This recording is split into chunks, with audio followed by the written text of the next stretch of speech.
Olemme P-City-foorumissa ja tänne toteutettiin valaisin uudistusprojekti yhteistyössä Helvarin ja Legrandin kanssa. Halusimme toteuttaa valaistussaneerauksen, koska olemassa olevan valaistuksen elinkaari oli jo lopussa ja halusimme tänne mahdollisimman energiatehokkaan ja asiakasystävällisen valaistuksen.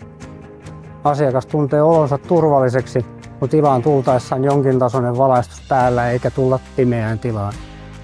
Tämä me saatiin helposti toteutettua Helvarin ActiveHead-järjestelmällä, jossa saadaan ohjelmoitua vaikka yksittäiselle valaisimelle valaisinkohtainen valaistustaso ja toiminta. Me pystymme hyödyntämään nykyistä kaapelointia. Johteeseen hankittiin myös Helvarin Insight keskitetty ohjaus- ja seurantajärjestelmä, jonka avulla nähdään etänä muun muassa valaistuksen tilanteet ja mahdolliset vikaantumiset. Tämän kohteen valaisinvaihdon suunnittelussa mietittiin suunnittelijan kanssa monia erilaisia ohjaus- ja asennusratkaisuja. Legrandin Flip-valaisimeen ja Helvarin ActiveHead langattomaan ohjaukseen päädyttiin laadun, kustannustehokkuuden ja aikaisempien kokemusten perusteella.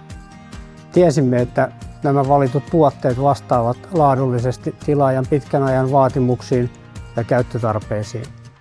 Tällä ratkaisulla saimme myös aikaan huomattavan energiansäästön. ActiveHead-tunnistimien lisäksi nämä Ensto Flip-valaisimet varustettiin jo tehtaalla valmiiksi asennetulla liitosjohdoilla, mikä nopeutti ja helpotti huomattavasti asennustyötä, vaikka Flip on myös nopea asentaa luonnostaan. Me toimimme yhdessä tilaajan, sähkösuunnittelijan, valaisinvalmistajan ja sähköurakoitsijan kanssa, minkä asioista kaikki osapuolet ovat olleet poikkeuksetta tyytyväisiä lopputulokseen. Projektin hyötyjä on, että valaistus on todella hyvä ja toimiva ja sitä voi tarvittaessa helposti säätää. Voin suositella sekä Helvaria että Legrandia lämpimästi. Ammattitaito, tavoitettavuus ja reagointi asiakkaan tarpeisiin ovat kaikki huippuluokkaa.